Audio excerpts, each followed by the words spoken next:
A'udzubillahi minasyaitonirrajim. Bismillahirrahmanirrahim. Assalamualaikum warahmatullahi taala wabarakatuh. Alhamdulillahirabbil alamin wal aqibatu lil muttaqin fala udwana illa 'alal zalimin.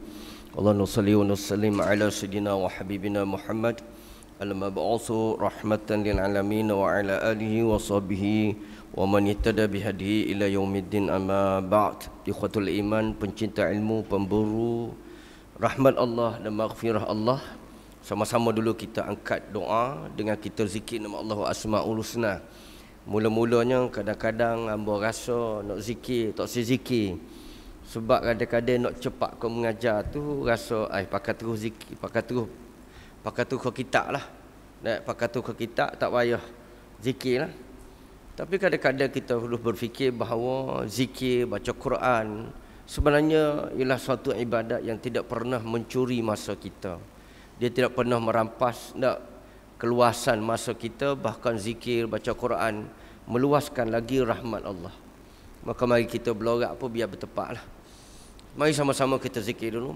Ya Allah, Ya Rahman, Ya Rahim, Ya Malik, Ya Quddus, Ya Salam, Ya Mu'min, Ya Muhaimin, Ya Aziz, Ya Jabbar, Ya Mutakabbir, Ya Khaliq, Ya Bari, Ya Musawwir, Ya Ghaffar, Ya Qahhar, Ya Wahhab, Ya Razzaq, Ya Fattah, Ya Alim, Ya Qabid, Ya Basit, Ya Khafid, Ya Rafi', Ya Mu'iz, Ya Mudhil, Ya Sami', Ya Basir, Ya Hakam, Ya Adl, Ya Latif, Ya Khabir, Ya Halim, Ya Azim, Ya Ghafur, Ya Shakur, Ya Ali, Ya Kabir, Ya Hafiz, Ya Muqit, Ya Hasib, Ya Jalil, Ya Karim, Ya Raqib, Ya Mujib, Ya Wasi', Ya Hakim, Ya Wadud, Ya Majid, Ya Ba'ith, Ya Shahid, Ya Haqq, Ya Wakil, Ya Qawi, Ya Matin, Ya Wali, Ya Hamid, Ya Muhsi, Ya Mubdi, Ya Mu'id, Ya Muhyi, Ya Mumit, Ya Hayyu, Ya Qayyum, Ya Wajid, Ya Majid, Ya Wahid, Ya Samad, Ya Qadir, Ya Muqtadir, Ya Muqaddim, Ya Muakhir, Ya Awwal, Ya Akhir, Ya Zahir, Ya Batin, Ya Wali, Ya Muta'ali, Ya Bar, Ya Tawwab, Ya Muntaqim, Ya Afu, Ya Rauf, Ya Ahad, Ya Malik al-Mulk, Ya Dhal Jalal wal-Ikram, Ya Muqsit, Ya Jami', Ya Ghani, Ya Mughni, Ya Mani', Ya Dar, Ya Nafi', Ya Nur, Ya Di, Ya Badi', Ya Baqi, Ya Warith, Ya Rashid, Ya Sabur, Ya Allah, Ya Allah, Ya Allah, Ya Allah. Allah faqina fid din wa 'allimna at-ta'wil. Allahumma arhamna warham mautana. Allahumma aftah bainana wa bain qaumina bil haqqi wa anta khairul fatihin. Tujuan kita mempelajari sirah betul niat adalah manifestasi terjemahan menzahirkan kecintaan kita kepada Nabi kita Muhammad sallallahu alaihi wasallam. Banyak cara, banyak uslub kita menzahirkan cinta dengan selawat, nak kita memelihara sunnah, makan dengan tangan kanan.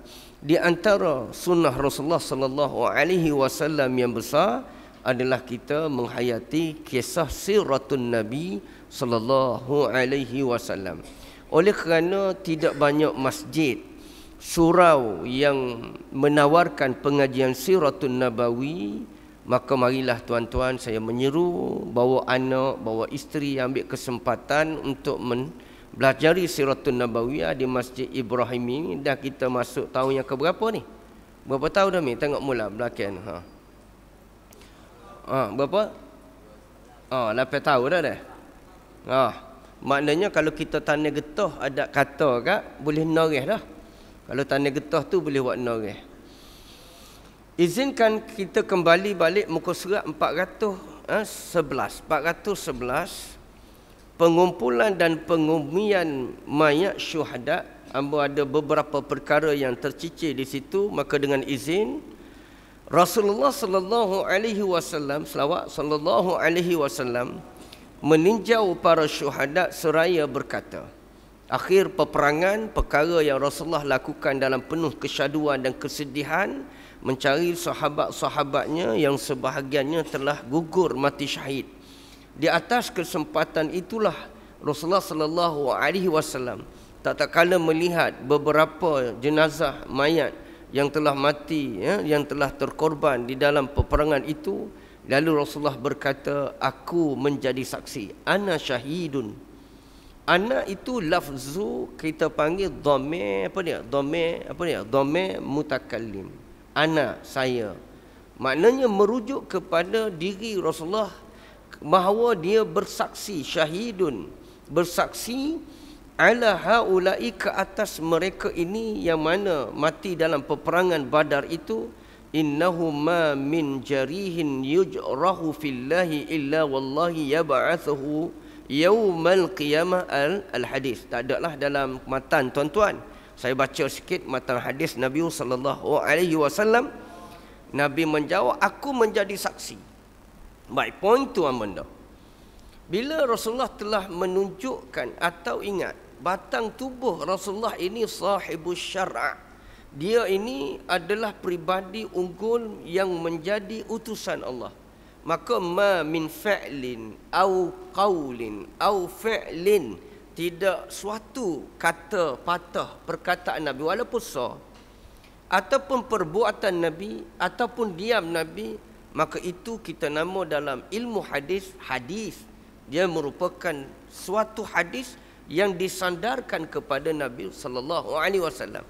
Dan tidak boleh wewenang kita menyandar apapun kepada Nabi kecuali memang sabit dia daripada Nabi. Jika kita melakukan sesuatu yang tidak benar ke atas nama Nabi, maka murka Allah itu sangat besar, sehingga falyatabawa maq'adahu minan nar. Atau kama qala, siap tempat kamu yang berdusta berbohong ke atas diri Nabi, baik perkataan, perbuatan atau apa jua. Kalau kamu nak sandar ke atas Nabi, mesti benda itu benar. Jika benda itu dusta, maka siap tempat kamu di dalam api neraka. Wa'iyyazubillah. Maka perbuatan Nabi ana syahidun itu adalah suatu penunjukan kepada Nabi apakah harus seseorang mukmin memberi syahadah, penyaksian terhadap seseorang yang telah mati syahid. Ini kita kena bayar. Sebab itu istimewa kita belajar sirah, kita belajar hukum syarak baik apa jua tentang Islam melalui perjalanan hidup Nabi sallallahu alaihi wasallam. Tentunya kita dapat melihat dengan cara yang lebih dekat, dan Islam itu suatu cara hidup. Ini beza pengajian Siratul Nabawiyah seperti yang kata Imam Jauzi, aku belajar fiqh, aku belajar hadis, tapi aku tidak dapat menghayati kehidupan Nabi sehinggalah aku mempelajari dan aku membaca kitab Siratul Nabi, barulah aku dapat gambaran kehidupan Nabi sallallahu alaihi wasallam. Itu suatu keistimewaan yang cuba kita nak bawa di dalam pengajian Siratul Nabawi ini, iaitu Masalul A'la yang disebut oleh Ramadan Buti dalam kitab dia Fiqhul Sirah. Pengajian sirah itu merupakan usaha untuk memberikan gambaran yang benar lagi dekat tentang qudwah hasanah yang dipimpin, yang telah ditarbiyah oleh Nabi, maka telah dipraktikkan oleh para sahabat Nabi, merupakan orang yang paling disayangi oleh Nabi sallallahu alaihi wasallam. Lalu apabila sebilangan besar atau sebilangan 70 sahabat itu telah mati syahid, Dalam urusan mencari jenazah itu, Rasulullah membawa suatu berita gembira tentang bahawa ana syahidun, aku menjadi saksi. Baik. Tuan-tuan dan rahmati Allah.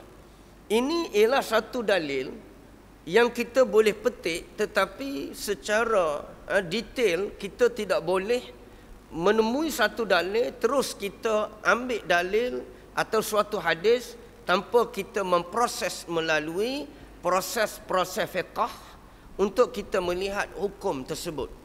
Maknanya tuan-tuan, walaupun itu dalil daripada Quran, itu dalil daripada hadis, tetapi menetapkan hukum berdasarkan kepada hadis dan ayat Quran itu perlu satu lagi ilmu yang disebut sebagai fiqh.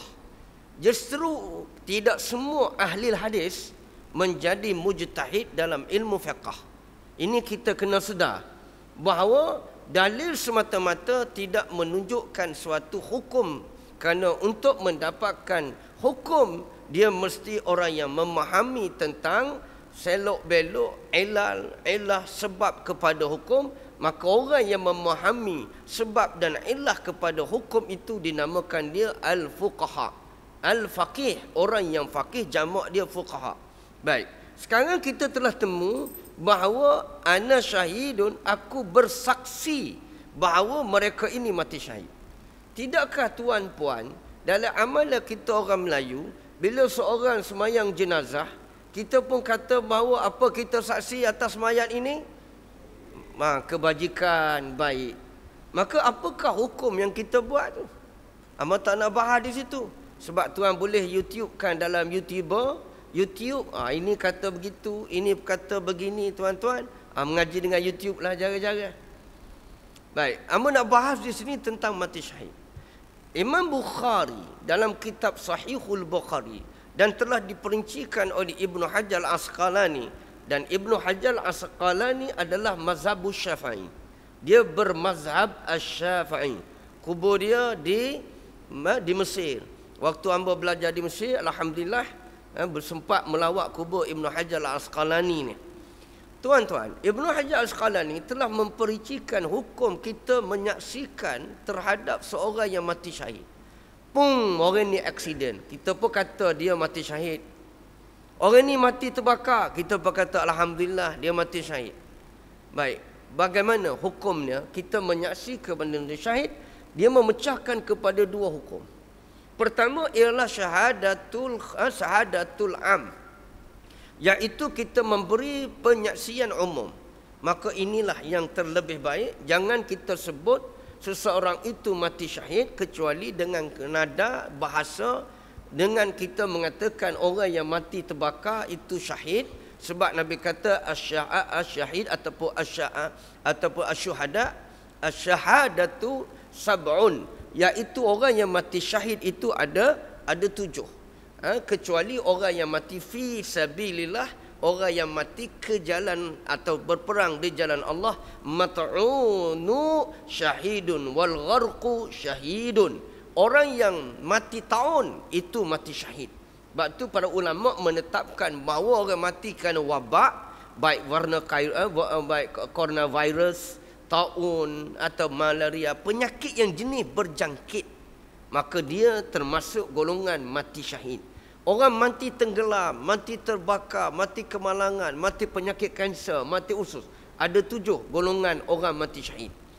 Maka dengan demikian Rasulullah SAW atau Ibnu Hajar menyebut bahawa kita mengatakan orang mati syahid secara am itu adalah boleh. Tetapi kalau kita mempunyai dalil yang sarih, wadih, bahawa dia itu mati kerana disebabkan oleh kanser. Doktor buat istihar bahawa orang ni mati kerana kanser. Okey, kita boleh kata bahawa dia mati syahid. Tapi kalau kita tak tahu punca, jangan. Mana dalilnya di dalam peperangan Badar? Inilah yang digunakan dalil bahawa jika yakin dengan dalil fakta yang wadih terang bahawa seorang itu boleh dinisbahkan dia mati syahid, maka boleh kita katakan syahid. Kalau tidak jangan. Hak mati aksiden mak repek umur 17 tu tuan-tuan. Hak duk menerak, kamu dia motor paik tunya tukar, ejuh Jepun buat besar batai pisau. Tapi dia tukar besar lidi tuan-tuan kerana dia ambil batai payu. Dia teri ting ting ting bunyi sebutir kapur motor dia lalu. Ingat kau motor Ducati go 300,000. Rupanya motor Kapcai. Kapcai tu pun curi tuan-tuan. Derah tak derah sebutir kapur dah ni. Kosen pulaknya kerak boleh naik dia seorang ya. Naik pulak tak pergi keadaan gerung mari tiba pung tepuh lari. Alhamdulillah budak tu dia walaupun terbolah mati syahid juga. Jadi pihak penganjur tidak bertanggungjawab. Baik duk dia lah baik. Kamu dia mati tu pula tuan-tuan ada ni. Belum mati tu dah. Ya, kak derak-derak ada ni. Tuan-tuan ada mati Allah. Hati-hatilah, hati-hati. Yang kedua ialah syahadatul khas. Penyaksian am. Ini penyaksian khusus ni. Penyaksian khusus ini banyak ulama menegahnya. Nah, jadi Bukhari membuat satu bab man'u, menegah, memberi penyaksian seseorang itu mati syahid. Sebab mati syahid ni sesuatu yang bersifat wahyu. Sesuatu yang gaib. Kecuali memang terbukti dia mati di medan peperangan. Tetapi askar pun kalau mati medan peperangan masih lagi disembahyangkan. Masih lagi dikampangkan. Jadi nak kata dia mati syahid pada zaman abad ini mereka yang berperang ke jalan Allah Subhanahu Wa Taala, maka kerana itulah Umar bin Khattab telah menegah orang yang mengatakan orang ini mati syahid, orang yang mati syahid. Dia kata, bahkan dia kata sesiapa yang mati di jalan Allah berperang itu mati syahid. Dia tidak mentakyin dan mentaksiskan kepada individu secara takyin orang itu mati syahid. Tetapi di dalam hadis kita bertemu Nabi SAW berdiri dengan penuh, dan inilah yang digunakan dalil oleh para ulama bahawa orang itu mati syahid di dalam peperangan Uhud bil wahyu. Dengan wahyu. Tidak ada orang kata sebelum pada itu Nabi seseorang itu mati syahid, kecuali Nabi SAW lah mengkhabarkan berita daripada Allah bahawa orang itu mati syahid. Okey, jelas itu. Sebelum itu, peringatan yang kedua. Ada beberapa orang di kalangan sahabat yang telah mengusun jenazah, usung. Poin situ garis usung jenazah. Dengan izin, hamba pernah terbaca sunat kita bila mati itu usung. Itu sunnah. Min sunnati, daripada sunnah. Apa dia? Tahmilul mayyit, mengangkat mayat, itu adalah mengusung. Dan sangat tasydid, hamba pernah terbaca satu pandangan daripada pandangan sebelah barat atau sebelah timur, iaitu dikaitkan dengan pandangan golongan puak-puak Salafi dan Wahabi. Mereka mengatakan nak haram nak bawa naik jenazah di atas kenderaan kecuali keuzuran. Kerana yukhalifus sunnah. Kerana menyalahi sunnah. Tidak pernah ada di dalam satu sabit cerita bahawa mayat itu dibawa dengan kenderaan, bawa dengan apa ke kubur, kecuali dibawa dengan usung. Walaupun ada jenazah yang dibawa daripada peperangan, contohnya peperangan Mu'tah, di mana Abdul Muttalib, di mana Ja'far telah dibawa daripada Mu'tah bawa balik ke Madinah. Maka itu juga dalil kita ketemu lepas pada ni. Apapun, kalau tuan nak mengambil sunnah, kerana apa? Kerana ada keberkatan, tuan jangan pandai main-main. Tak akan sama tuan-tuan, bawa jenazah ayah kita mati walaupun bawa velfire. Amba sedih di masjid bawa tabung, banyak tabung tuan-tuan, tabung van jenazah untuk wakafkan pada masjid. Satu sudut, alhamdulillah. Amba sangat berterima kasih kerana dapat membantu dan memudahkan bagi mayat-mayat yang jauh dan keusuran. Tapi amba duka cita lah juga. Sebab kadang-kadang anak itu berkemampuan, bagi orang miskin tak masalah, berkemampuan ada velfire, kemudian ada Honda Civic Stream, nak hok panjang tu apa tu ada bah boleh bawa dah ni. Tapi nak naik mayat ayah di atas velfire, dia nak naik atas bank mayat pulak hak wakaf tahun 80 dan minta izin, amba bukan nak menyindir, mampus tengah traffic light. Kau tua-tua tak faham maksud ambo. Ben lama kan. Ben lama muka tahun 80 haji patah. Jadi bawa mayat atas tu den mampu pak tropik light. Cakap dok menolok den. Sebab itulah masjid minta supaya ben mayat ni baru semua. Tak salah situ, tetapi bolehkah kita memuliakan ayah kita naik daripada bank wakaf, memuliakan ayah kita dah ada welfare. Kalau dah kita rasa buat kosen tu saya sangat, buat naik ayah di atas kereta kebanggaan kita. Dan tidak salah kau kalau kita kata ambo naik welfare ambo ni, kerana ambo boleh ngaji cerdik masuk universiti. Kamu dah ngaji luar negeri kerana ayah ambo lah kata ambo tahu ada telaga waktu ambo malang baca dulu.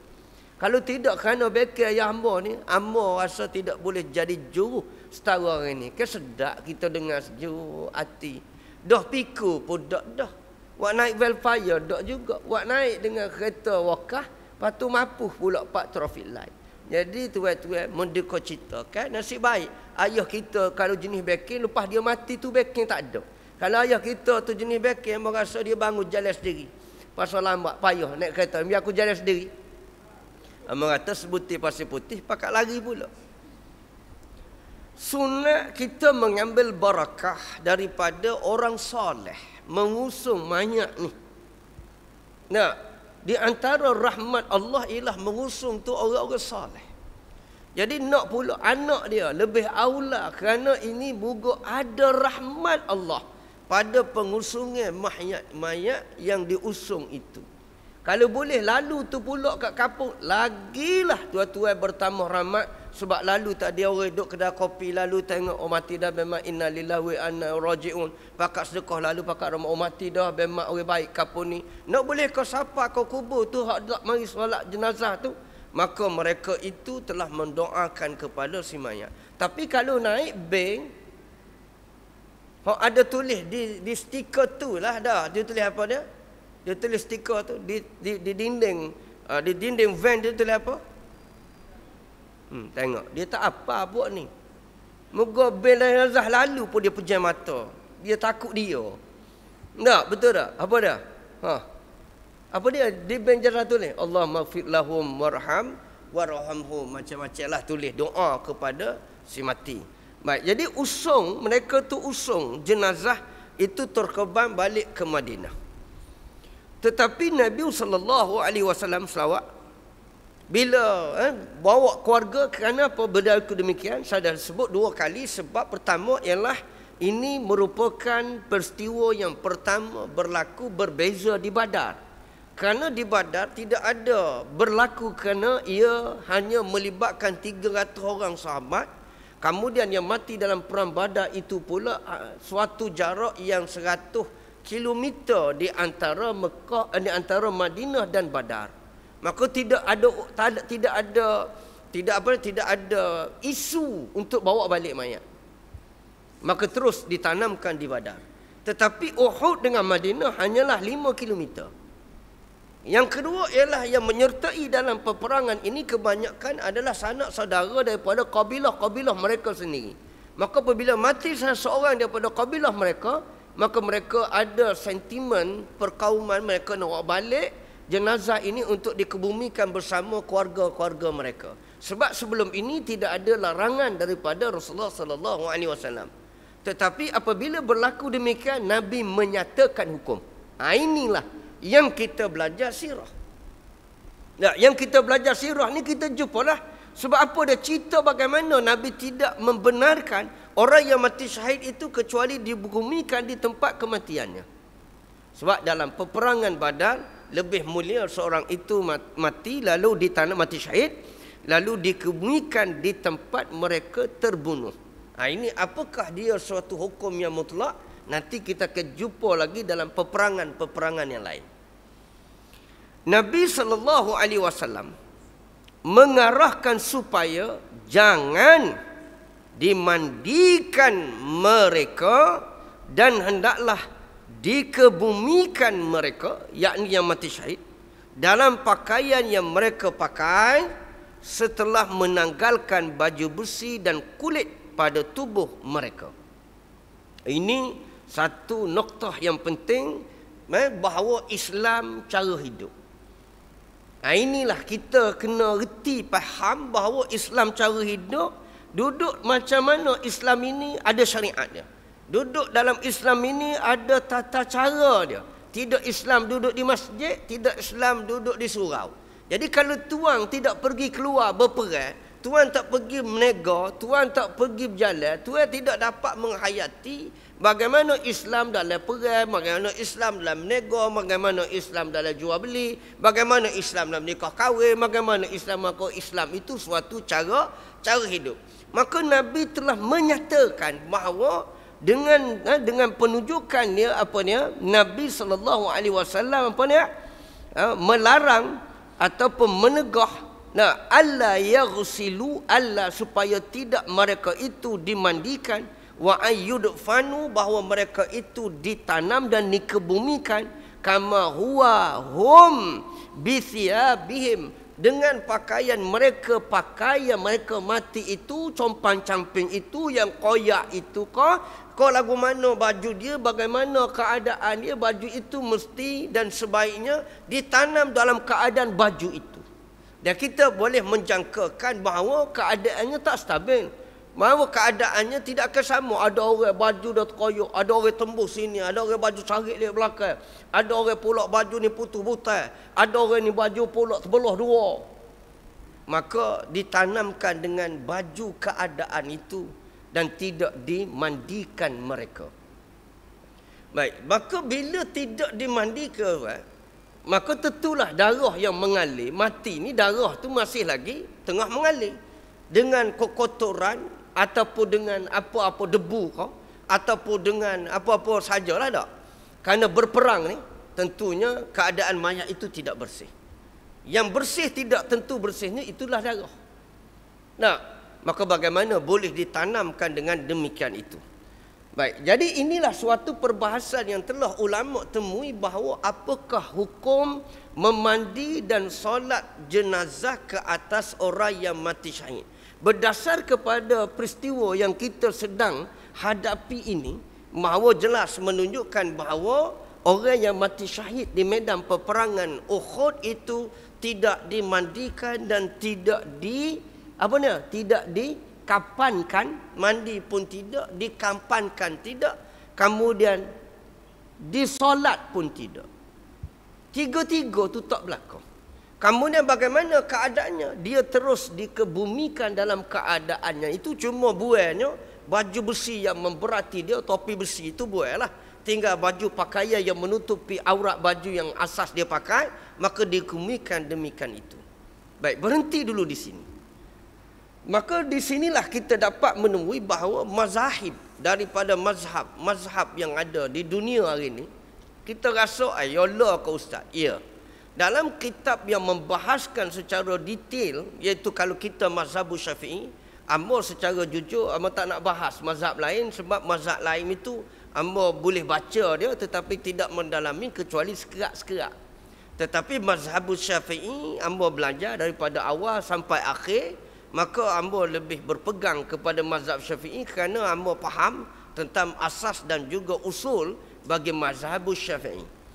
Imam Nawawi dalam kitab dia dalam kitab dia Majmu' mengatakan bahawa wa ashabuna, pendapat kami mazhab Syafi'i, dan merupakan pendapat jamhur daripada pendapat Malikiyah dan Hanabaliyah dan juga sebahagian kecil bagi Hanafiyah, bahawa mayat orang yang mati syahid di dalam peperangan ini, bahawa dia tidak dimandikan, tidak dikapankan, tidak disembahyangkan. Baik, kecuali seorang pendapat dia, kecuali sebahagian kecil daripada pendapat mazhab Hanafi. Kemudian yang menariknya ialah satu orang pendapat yang terkenal dalam mazhab Syafi'i, dan kita kena ingat dia adalah anak murid kesayangan kepada Imam Syafi'i, iaitu Muzani. Muzani berpendapat memang tidak dimandikan tetapi disembahyangkan. Jadi di dalam masalah orang mati syahid ini, ulama pecah kepada beberapa keadaan. Sama ada kena mandi ataupun kena sembahyang. Ada kata tak mandi, tak dikampangkan, tak disembahyangkan. Ada kata bahawa kena mandi Tak dimandikan, tak dimandikan tapi disembahyangkan. Mana dua-dua ni walau salah satu kena buat.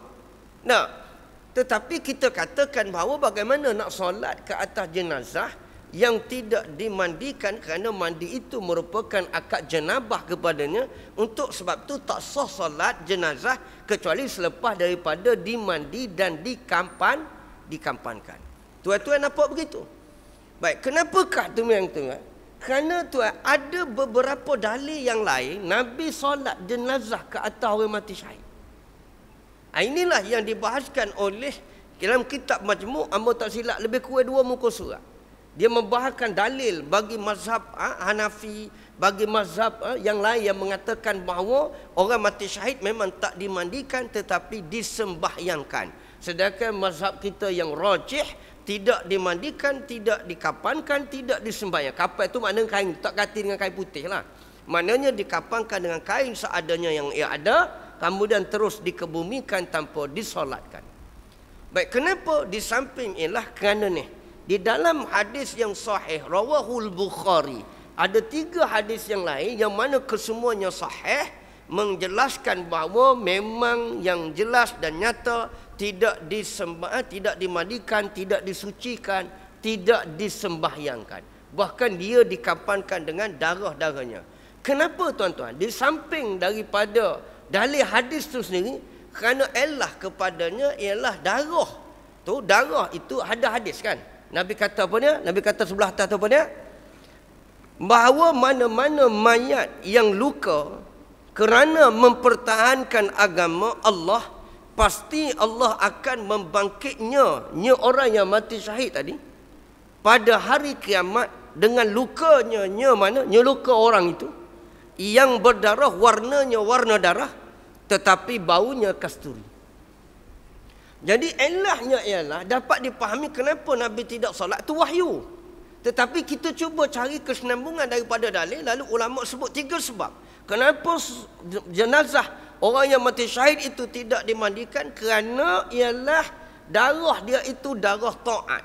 Darah dia itu darah yang berbau kasturi. Maka bila dibasuh darah itu, ditutup luka itu, maka menghilangkan fadilat, keramat ke atas lelaki yang mati syahid ini, bahawa darah itu, baju itu merupakan penyaksian yang Allah khususkan kepada orang mati syahid. Kerana itu Nabi secara sharih tidak membenarkan darah itu dibasuh, ditutupi, kecuali ditanam dalam keadaan darah itu, kerana dia adalah bukti yang Allah beri karamah kemuliaan kepada orang mati syahid. Satu.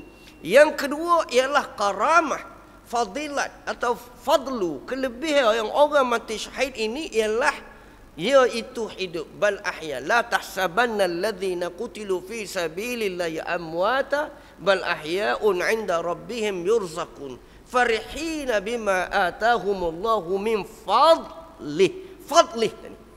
Ada 2 kelebihan dia ni. Bahawa pertama, orang mati syahid itu dia hidup. Dia hidup, maka kehidupan dia tadi merupakan kehidupan yang sangat tinggi di sisi Allah, dari kelebihan min fadlih, daripada kelebihan Allah. Maka itu di antara sebab kenapa dalil di samping kena disebutkan dalam kisah ni yang menjadi suatu riwayat yang sahih daripada Jabir, bahawa Rasulullah sallallahu alaihi wasallam tidak menyolat dan tidak mengkampankan dan tidak memandikannya. Tapi tuan kena ingat, lepas ni tuan akan bertemu Nabi sebelum mati. Nabi akan pergi ke kubur Hamzah dan Nabi solat di atas kubur Hamzah tadi. Itu solat ke apa? Inilah yang ditakwil oleh para ulama, kerana ada dalam kondisi lain Nabi seolah-olah solat jenazah ke atas orang yang mati syahid. Jadi inilah yang menjadi suatu kekeliruan di kalangan ulama mujtahid di antara khabar ahad dengan hadis yang sahih. Lalu mazhab kita ingatlah, orang mati syahid kita tidak mandi kapankan dia dan tidak solat jenazah ke atasnya. Baginda yakni Rasulullah mengkebumikan 2 atau 3 orang dalam satu kubur. Dalil lagi. Dan ada juga 2 jenazah. Ada juga 2 jenazah yang dikumpulkan dalam satu pakaian. Jadi dalam 70 orang dalam keadaan kesederhanaan, dalam keadaan kekurangan pada waktu itu, kita ketemu lepas ni oni baju sikat tutup kepala macam Mus'ab bin Umair dan Hamzah, kaki akan bertelanjang, tarik ke kaki maka kepala pula akan bertelanjang, maka tutuplah kepala, adapun kaki tutup dengan daun tamar. Jadi ada pula di kalangan sahabat itu yang tak cukup baju, mungkin bajunya telah terkoyak, maka untuk menutupinya tak cukup, maka digabungkan satu kain, lalu ditutup dalam dua orang dalam satu kain. Jadi tuan-tuan, dan hadis yang jelas kita temu di sini ialah cerita ni dalam perang, bagaimana nak selesai masalah ni. Mungkin tuan tak nampak hak susah hamba ni, tapi susah hamba ni payah nak oyak sebab hamba pun tak kerti nak oyak. Nak buat lagu mana? Kalau hamba tok guru waktu tu orang tanya, inilah Islam. Penyelesaian dalam Islam ni kita kena faham. Jadi kalau berdasar pada keadaan ini, boleh ditanam mayat di dalam satu liang lahat dengan beberapa orang, boleh dikebumikan seorang mayat dengan satu kain, dua mayat dalam satu kain. Secara literal dulu. Saya kata secara literal dulu, tapi koma hamba pun royak nanti dulu. Sebab apa kata nanti dulu? Kerana hamba selalu memperingatkan bahawa walaupun tuan puan mentemui dalil dalam kitab ni, tuan tak boleh kata dalam kitab Rahikul Maktum sebut benda ni. Tak boleh bahawa orang mati tanda dua kubur, satu liang-lahat, dua tiga orang satu kubur. Kamu dia tanda pula dengan satu kain kapal, dua tiga orang dalam satu kain kapal. Dalil tu benar. Dia nak turut Nabi, kau nak turut siapa dia? Nak turut ulama, kau nak turut siapa dia? Siapa lebih pandai daripada Nabi, daripada ulama? Ayat itu biasa kita dengar. Kalau orang menggunakan hujah demikian, itu tandanya mereka yang tidak berhujah dengan dalil ataupun berhujah dengan kebijaksanaan. Tuan-tuan dan rahmati Allah, kita hari ini satu peringatan bahawa kita tak boleh mendakwa dah nak ikut Nabi, kau nak ikut siapa? Sebab tidak ada hak jung ngata jumpa Nabi, amo hak kena debat pun jumpa Nabi. Kita hidup tahun 2021, tak ada saya rabuk. Hak dok berdebat dengan amo tu, hak dia kata begitu tu jumpa Nabi. Jadi hak dia kata ni ikut Nabi, ikut siapa? Betul ke tak? Jadi hamba kebimbangan pada hari ini, timbul golongan yang anti mazhab. Mereka melompat daripada mazhab kepada mazhab tanpa ada ikatan kepada mazhab, maka mereka akan menggunakan dalil-dalil secara literal. Mereka guna dalil secara sepitah lalu. Mereka ambil dalil, bila ada dalil mereka katakan sahih, maka mereka berpegang dengan dalil tanpa merujuk lagi kepada pandangan ulama. Sebab apa ulama tak boleh ambil? Sebab ulama manusia biasa, boleh salah, boleh betul. Sedap juga dia nakir dah ni. Hadirin tuan-tuan, dalam hadis ini, tuan-tuan, betulkah kita kena tengok pada sebabun nuzul, bagaimana keadaan Nabi? Riwayat lain menyebut bahawa bila tuan jumpa bahawa di dalam kita mazhab Syafi'i, amo bimbang takut amo tidak memberikan penerangan tu, amo lopak terus malam ni, tiba-tiba malam esok tok guru mak ko, tok guru pondok mari bila bab jumpa mayat haram menanam beberapa mayat di dalam satu kubur, dalam satu liang lahat. Dan hendaklah ditanam mayat itu satu liang lahat, satu orang, dan hendaklah dikapangkan dia dengan satu kain. Tuan pun kata, tok guru ni ngaji tak habis. Baru yang malam kemari, minggu lepas aku ngaji dengan Dr. Ha. Dr. Ha tu pula doktor. Ngaji pula kiyah pula boleh ni mesti lah ni. Tengok tu nak akak ekor Dan tuan-tuan, doktor ni amal royak secara jujur, dia hanyalah satu proses pengajian. Tok guru pun kalau ngaji masuk universiti, amal rasa profesor juga. Cuma oleh kerana dia tak pergi sekolah, maka tidak adalah apa pada PhD itu kecuali pengiktirafan daripada guru kepada guru bahawa kita ni boleh baca. Amo ingat ni, Omar Hashim berkata, rektor Al-Azhar itu berkata, ya beni, wahai anakku, mengaji BA ni barulah muduk buat perahu. Nak buat perahu Aku anugerahkan kamu pada hari tu hari convocation lah. Maka penganugerah kita ke convocation pick up BA ni pun gila gemilang kan. Anak pun suka, bapak pun suka anak kita tamat ijazah yang pertama. Dia kata mu buat katuk perahu baru. Lepas tu mu tamat, mu tidak mengharungi lagi lautan.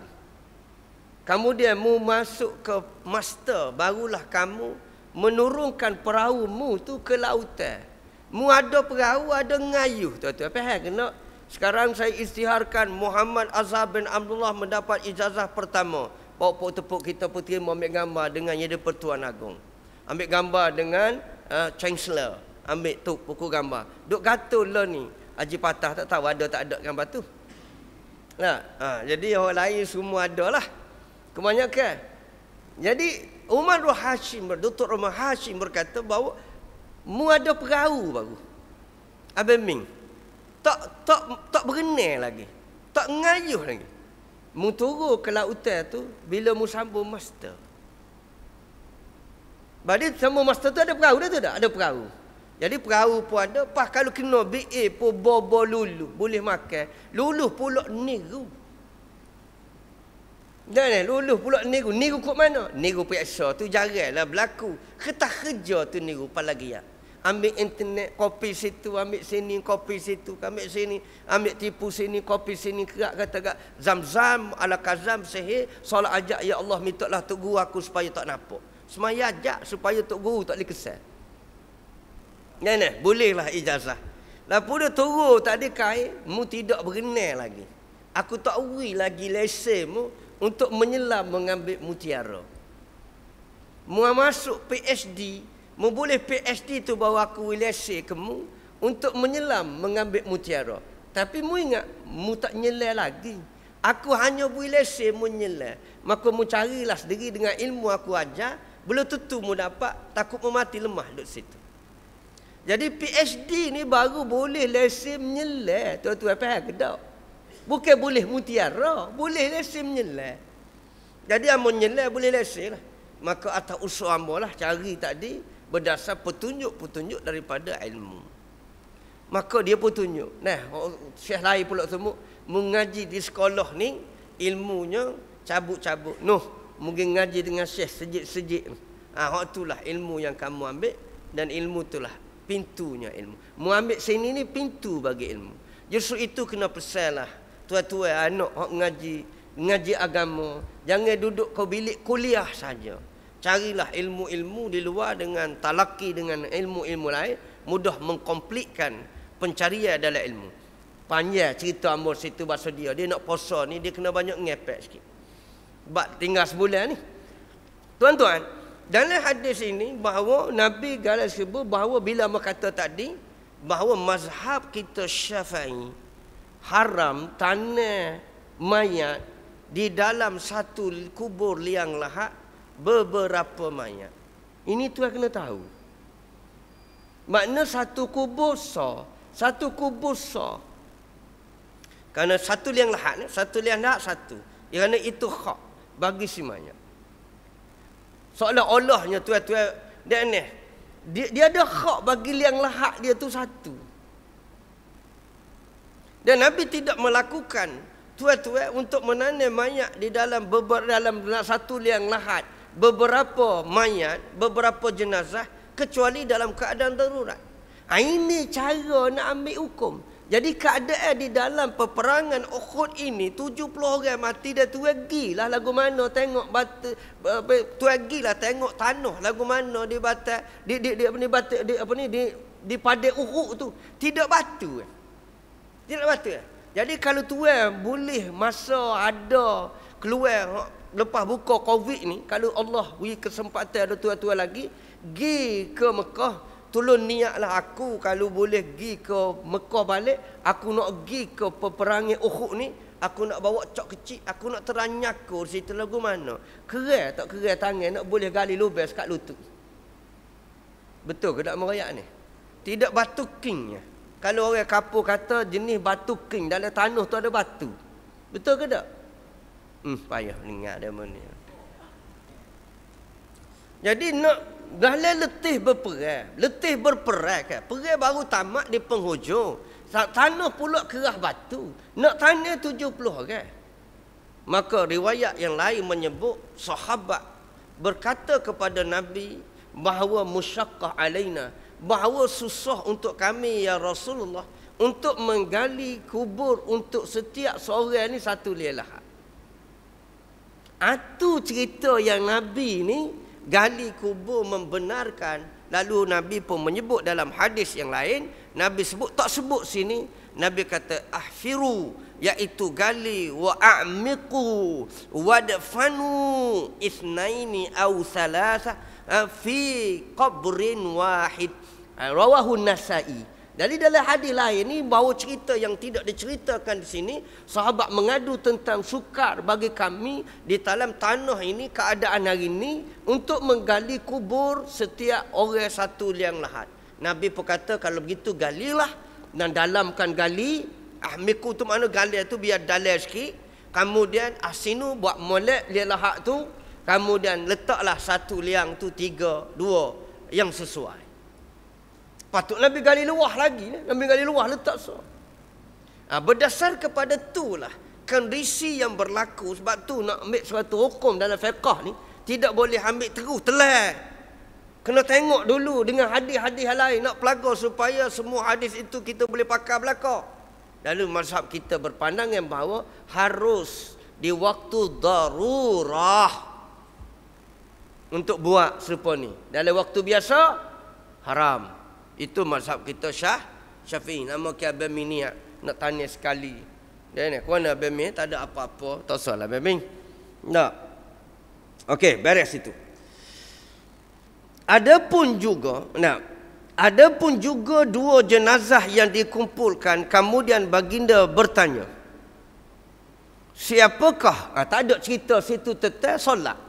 Tidak kata Nabi berdiri kemudian solat lepas salat kubur. Maka Nabi pun berkata, bila tanya dua orang satu liang lahat tadi, Nabi pun bertanya, siapakah di kalangan mereka ini yang lebih banyak menghafal Al-Quran? Di antara dua orang, tiga orang satu liang lahat tu, siapa dia nak turun dulu? Ya boktan. Duduk mana tuan-tuan Islam? Sebab tu tuan-tuan isap rokok dah. Tahuk tu mana pula? Yang hidup kubur kau say. Faham ke tak? Islam ni tak ada kelik, kecuali kelik pun Islam, kelik pun Islam, tarik nafas pun Islam, tubik pun Islam. Bila tuan pecah salah satu Islam, jadi macam bejak. Nah, ad-dina 'indallahil Islam. Nah, afatu'minuna bi ba'di wa takfuruna bi ba'd. Apakah kamu ni nak ambil Islam ni secara kerak-kerak, ataupun adakah hidupmu ni yang terpisah daripada Islam? Sesungguhnya hidupmu ni semua sekali sakuk dengan Islam. Hak soalmu tak sakuk tu ceritamu, tapi malaikat sakukmu dengan Islam. Dia tulis dengan apa mu kata. Walau kata kawan tak sihat ni Islam. Nemo yang royak tak sihat Islam. Maka tengok Nabi kata aturan Islam ni. Sebab tu orang kata politik tak ada dalam Islam. Allahu akbar, dangkalnya orang ni ngaji tajwid pun tak. Orang kata jahil murakkab ke aku marah pula. Aku tak sedar nak aku tak sedar kat dalam puasa dah ni tuan-tuan. Betul ke tak? Kalau kita tak tahu je lah istilah bahasa dengan izin. Moga nak letak mayat, siapa-siapa dia duduk dalam tu serupa ya. Ke tua-tua ke penuh kecek ke, makan nasi budu ke gapo, dia gaul dalam tu duduk dalam perut serupa ya. Kau tidak begitu ya? Baik, tengok Nabi tu. Bahawa Nabi tanya dalam tiga orang ni sama hendak, sama hebat, sama kekasih Allah, tetapi siapa dia nak turun dulu? Nabi tanya siapakah di kalangan mereka itu, siapa dia yang paling banyak akhzan, mana apa dia akan lebih banyak aktsaruhum, apa pun yang lebih banyak menghafal Al-Quran atau hifzan lil Quran. Iaitu Nabi tanya dalam satu riwayat gambar ni. Amun nak tengok ni. Baik. Nabi kata siapa dia? Ayyuhum aktsar akhzan lil Quran, ay hafzan lil Quran. Nabi tanya apa dia? Siapakah yang di kalangan mereka itu apa dia? Lebih banyak menghafal Al-Quran. Dalam kalimah ni akhzan lil Quran. Sebab tu dari riwayat Asy-Syafi'i ay hifzan lil Quran. Siapa paling banyak hafal Quran? Maka waktu dulu Sebab dalam satu liang lahat ni 3 orang, 2 orang. Maka 2 orang ni siapakah dia yang perlu diturungi dulu? Turun A ke turun B? Maka ini melihat kepada kealimannya, melihat kepada kesalihan dan kewarakannya. Dah warak sama warak, juruh sama juruh, nak letak ke apa? Nabi kata, siapa dia paling banyak hafal Quran, hang ambil Quran dulu. Ini tuan-tuan menunjukkan keistimewaan Quran. Sebab itulah Anas bin Malik telah bila kata bahawa inna lillahi, sesungguhnya Allah ini mempunyai ahli dia. Sesungguhnya Allah mempunyai ahli dia di dunia ini, ahlina. Maka qalu kila ya Rasulullah manhum. Orang sahabat bertanya, siapa dia ahli Allah di dunia ni? Maka Rasulullah berkata, ahlul Quran, iaitu ahli Quran wa khassatuhu. Dan ahli Quran inilah orang yang VVIP dengan Quran. Jadi kalau tuan ada anak honogi tafi, segerakanlah, jangan duduk menunggu. Dan tuan pun kalau tuan nak mengaji Quran, jangan duduk menunggu. Kerana ada kelebihan dia di sisi Allah, bahawa ahli Quran ini diberikan kemuliaan oleh Rasulullah di dalam peristiwa Uhud ini diturunkan dia. Jadi itulah dibahas dalam bab mayit ni. Kalau anak mati dengan mak, siapa dia turun dulu? Kalau ustaz dengan murid, siapa dia turun dulu? Siapa dia mati terbakar, siapa dia turun dulu? Buka dalam bab kitab besar-besar dia ada bahas. Jadi amo tidak ada sempatan untuk bahas di sini. Cuma kita dah ambil dalil dari sini tuan-tuan. Kita kena ambil cerak, iaitu solat semaya mayat, siapa dia? Antara anak dia tu imam, siapa dia lebih aula. Tapi dah anak tak ngaji, tinggi masuk universiti, siapa ke Amerika mana, semua formula siapa sahur tubik dalam surat khabar, bahawa anak dia ni mereka bawa, mereka bentuk bangunan berkembang hok 200 tikak di Amerika tu anak dia lah tubik surat khabar tak tubik. Ayah mati pak takbir tak boleh nak apa tuan-tuan. Semua formula buka bahasa Perancis dia boleh kecek, tengok belak-belak, moga ilmu dunia ni tinggi. Kalau orang tak boleh fizik tak boleh. Dan ni tapi nak semaya-maya ayat Allah, hamba tak berani tu imam. Rakaat pertama Allahu akbar baca al-Fatihah. Gak tokek dia tak erti Fatihah. Kemudian ayat kedua tu baca rakaat kedua takbir, yang kedua tu selawat. Allahumma salli ala Muhammad wa ala ali Muhammad. Tak saya sebut Sayyidina pun tak apa, nak sebut Sayyidina pun tak apa. Takbir yang ketiga tuan-tuan. Gapo pula? Allah maghfir lahu warhamhu wa'afi wa'fu anhu. Moga ayah tu jatuh. Allahumma maghfir lahu warhamhu wa'afi wa'fu anhu. Buku hak setebal tu dia apa dalam mari tu budak macam salah tu, hak tu muka surat 84 tu salah. Boleh royak muka surat 84. Allah maghfir lahu warhamhu wa'afi wa'fu. Tak boleh nak ngapau tu ayah. Guano dia ni mau royak orang pasir putih lah ni. Dan kawan ni. Jadi kemuliaan anak aula ashabul asabah untuk solat jenazah pikul ayah. Kemudian turun dalam kubur aulawiyah anak. Jadi Nabi susu kerana rahmat Allah itu pada situ. Tak saya nak menyelamatkan ayah ni, tak saya nak menyelamatkan ni. Kenapa? Kerana waktu turun tu tuan-tuan, padahal ada tu bukan nakir tu tanya. Dia pakai tanya man rabbuka man. Nak letak siapa dia pula depan belakang. Nabi susu pula bawa hak menghadap ke depan tu. Ai filah di tengok depan ni. Dan apabila dia tahu baginda mengarah supaya jenazah itu terlebih dahulu dimasuk kepada liang lahat, seterusnya baginda bersabda. Jadi siapa dia dulu waktu turun, itu juga bawa masuk. Bila susun tu, siapa dia hak duk depan kiblat. Hak depan kiblat tadi hak apa Quran. Sebab seolah-olahnya dalam bahasa ni bahasa kita ke manusia duduk dalam kubur tu satu dunia alam barzah, dia tak serupa dalam kita. Jadi tuan jangan takwil bahawa dan ni Nabi letak ni dulu ke dia ni buat apa? Duduk dalam kubur ni barang malaikat tanya man rabbuka. Tak, man Nabi yuka, dia tanya pakai soal tu bergegar lah, dia tak tengok dah tu. Siapa dia ke dia? Tapi jenis seni kita ni manusia. Maka seolah-olahnya ja'al malakan. Apabila diletakkan mayat di dalam kubur, tuan-tuan dan rahmati Allah, kemudian dia dengar tadi sami'ah, dia dengar apa dia? Qur'an ni'alihim. Dia dengar kepak, kepak, kepak, kepak, kepak. Kasut selipar. Orang tinggal dia 3 lakoh, 4 lakoh. Pusing tu dia dengar. Nak royaknya hebat tak hebat ala barzakh ni. Kamu dia lepas klik tak ada 3 lakoh. Sebab tu orang suruh tunggu kubur. Jangan duduk palir tu. Ni. Kita siapa tarik selipar letak kaki sebelah tata belendai. Takut lebih pada 3 lakoh. Payah faham. Tuan-tuan mati Allah. Seolah-olahnya begitu. Padahal Nabi royaknya cepatnya malaikat tu mari. Mari tu seolah mai ikut depan lah. Mai ikut depan. Bapa Quran ni tak depan. Tak kena dia tanya bertindak. Maka bila dia tanya depan bersusul gini. Malaikat ni mai ikut depan. Mai ikut kiblat. Dia mai ikut ke kiblat. Bukan malaikat mai ikut belakang kiblat. Sebab tu bila diletakkan jenazah atau kubur tu. Dia nampak dah. Sejauh mata memandang. Malaikat muka nakil. Dengan rata ke apa nampak dah. Jauh mata memandang. Buk naik terdung mai lalu. Dia mari ikut depan. Padahal mari ikut depan tu bangsa jenis kita makhluk ni atas, bawah, depan, belakang. Jadi memuliakan dia mari ikut depan. Maka ikut depan tepuh kawan ni dulu lah.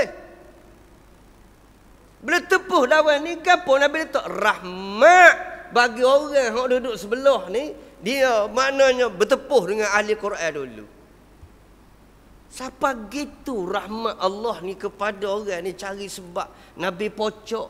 Dan ni belah tamat pocok. Tuan-tuan dah rahmati Allah atas kubur supaya beri rahmat. Tuan-tuan dah rahmati Allah. Maka ayah kita mati ni lagu mana? Jangan persiakan tuan-tuan. Jangan tak pergi kubur. Walaupun ayah kita dah mati lama. Ataupun keluarga kita mati. Gilah kubur waktu tanah tu. Waktu tanya tu bacalah Quran, selawat, zakat. Bila dia sahabat penuh belanja kita makan kalau kita tidak ada uzur. Kerana rahmat di waktu turunnya mayat itu bagi ahli Quran. Orang nak baca Quran. Imam Nawawi kata pakai sunat baca Quran. Dia hafal Quran. Di waktu diturunkan mayat. Kenapa? Rahmat bagi mayat tu. Tu ya, tidak perlu dok dia ni. Dia ni kau mana dak bah? Mana pakat dia berlakon? Bila Sa'ad bin Mu'az telah meninggal dunia, nanti kita jumpa dalam peperangan Bani Quraizah. Nabi bila tanya mayat Sa'ad bin Mu'az, Nabi duduk berdiri atas kubur tu sabbah. Nabi baca tasbih subhanallah, subhanallah, subhanallah, subhanallah. Dah Nabi baca tasbih. Tak kira sahabat tak turut. Sabbahna tawilan. Kami pun turut Nabi subhanallah, subhanallah, subhanallah. Lepas Nabi baca, ni atas kubur ni, cerita atas kubur. Orang kata tak boleh ngati atas kubur.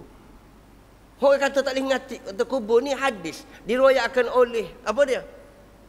Oleh Jabir bin Abdullah. Dia hadis ni sahih. Sanad dia jayid. Lepas Nabi baca subhanallah, subhanallah, subhanallah. Maka Nabi sambung pula takbir. Allah Akbar, Allah Akbar. Bila Nabi takbir, kami pun turut. Takbir juga. Allah Akbar, Allah Akbar, Allah Akbar. Lepas pada sudah Nabi, sahabat pun tanya, ya Rasulullah, kenapa ya baginda? Ya Tuhan bertasbih dan bertakbir. Nabi kata, apa dia? Tadayaqa. Sesungguhnya kubur ini telah menghimpit orang dalam ni. Apa dia? Al-abdi salih. Orang mati ni seorang abdi yang salih. Tapi kubur dia dihimpit dengan fitnah kubur dengan sebab masalah kecil. Lalu Nabi bertasbih, doa pada dia, lalu turunnya rahmat Allah, lalu dibukakan kubur itu, dilepaskan daripada fitnah tadi. Selamat dia tadi dengan sebab faedah zikir daripada Nabi tadi. Nabi duduk atas kubur tu. Baca tasbih, baca Allahu Akbar. Tak kira lah baca Quran. Sebab zikir ni kalau seafdalnya adalah Al-Quran. Jadi saudara tuan-tuan, ayah kita dah mati 3 tahun, 4 tahun. Baca doa pun serupa ya ustaz. Mana-mana pun siapa. Tu alasan orang hok malah. Kita tak nafilah di mana-mana siapa, tapi kubur tu lah dari sudut makna kita sebagai makhluk. Pergi kubur jemaah ada kesempatan baca Yasin kau tasbih, lepas tu balik, ada manfaat untuk mayat. Tolong dia. Boleh tak tuan-tuan? Tolong.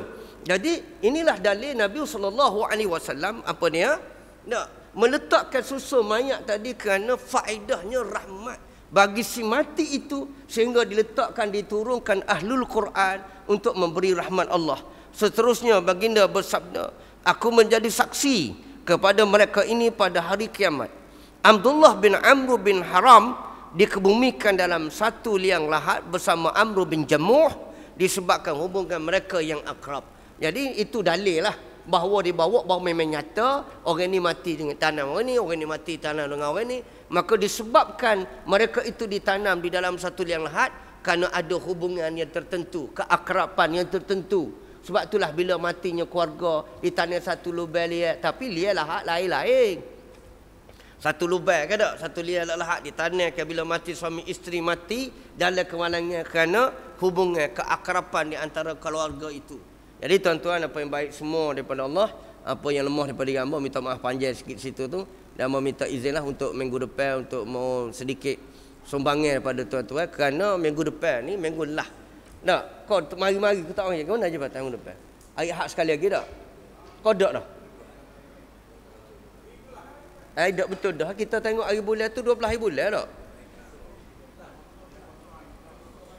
Ada hari kita tengok nak bulan 12 hari bulan ke 13?